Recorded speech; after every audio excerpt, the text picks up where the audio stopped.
Lovely, thank you, Rebecca. Hi everyone, my name is Katie Fallon. I'm Advocacy Manager at Campaign Against Arms Trade, so we're also known as CAT. I just want to thank the Arab Organisation for Human Rights for inviting us to speak and for bringing us all together today. So in case you haven't heard of us before, Campaign Against Arms Trade is a UK-based organisation working to end the international arms trade. Our priorities are to stop the export of arms where they might either exacerbate conflict or support an oppressive regime. So very relevant in the case of Israel.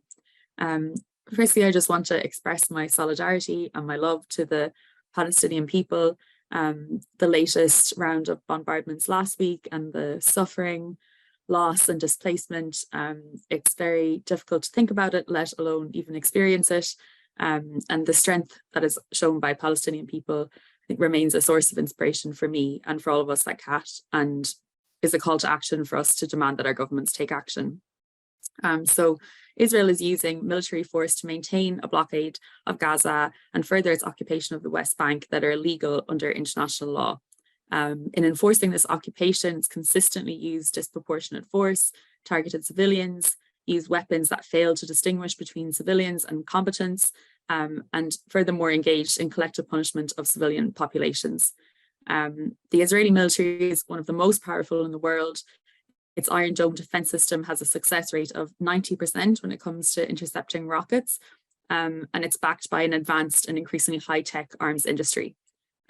Israel is also a major arms importer, with most of its imports coming from the US. So 79% of its imports of arms were from the US in 2022. The UK government, however, is one of many that arms and supports the Israeli military. So since 2015, so that's since the current government that we have here in the UK has licensed at least 474 million worth of arms to Israel. And this does not include weapons that are licensed under the opaque open licensing system. And that system allows unlimited transfer of weapons mentioned on the license with no reporting requirement. So 474 million might seem like a lot, but it's actually far, the real total would be much higher if we were able to see what's been transferred on the open licenses. So at the very least, this includes 183 million of licenses for military technology, 122 million of licenses for aircrafts, helicopters and drones, 24 million for grenades, bombs and missiles. And then we have a further 4 million for armored vehicles. And then we have also licenses for ammunition and for small arms. So it's kind of the full range of military weaponry. So these are the arms exports that we can track and we have available as a resource on our website. However, there's also UK made components, for instance, for the F-35 combat aircraft. So these are supplied by the US, but 10 to 15% of every jet sold has been made in the UK. And at the moment, we can't track that under these licenses. So at present, Israel has 36 of these aircraft and they're due to receive another 14 in the coming years. And the Israeli Defense Forces have confirmed that these have been used in bombardments against Gaza. So far, the UK has been very vague when it comes to answering questions in relation to the use of UK-made arms on the Palestinian people. A review of the government found that 12 licenses for arms were likely to have been used in the 2014 bombardment of Gaza, where more than 2,000 Palestinians were killed. Likewise, in 2010, the Foreign Secretary at the time said that UK-made arms had almost certainly been used in the 2009 bombing campaign. And this has been an ongoing issue for decades at this point. So CAT has repeatedly called on the UK government to suspend arms exports to Israel and for an investigation to see if there is a risk that these weapons could be used in the commission of serious violations of international humanitarian law.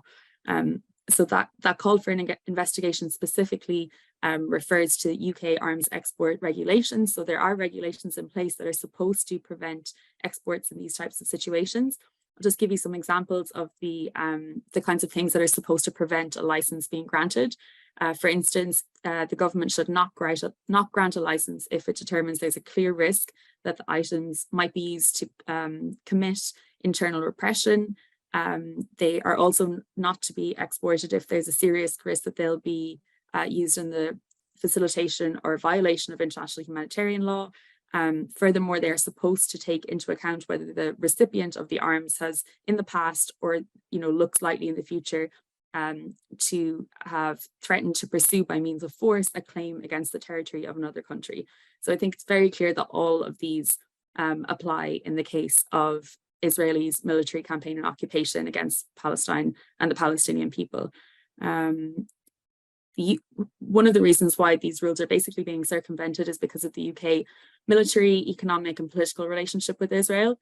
So there's been a close relationship for a long time, and this has been more formalized in 2021. Britain and Israel signed a 10-year trade and defense pact.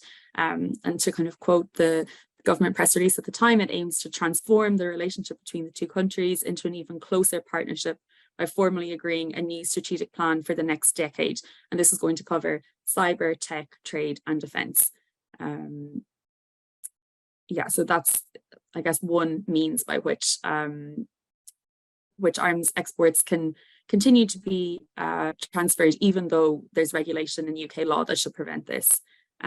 Additionally, the UK also imports military technology and arms from Israel, who itself is a big producer of arms.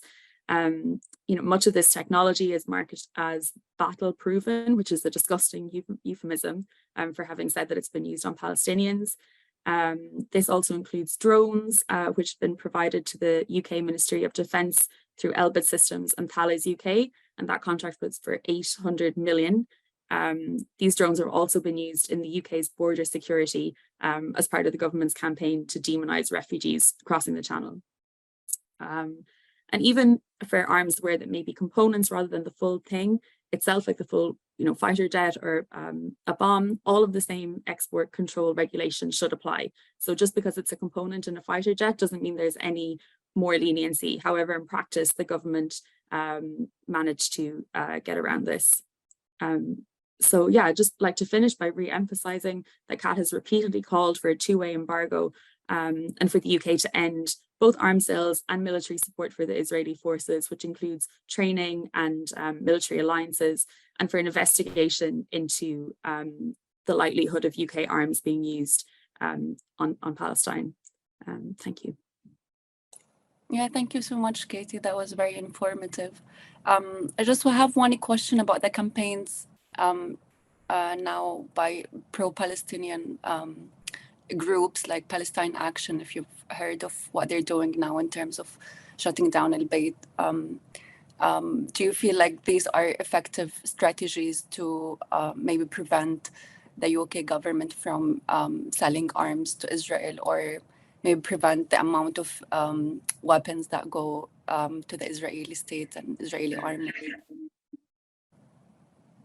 I think that they are an effective way of showing the severity and the importance of the crisis that's happening at the moment.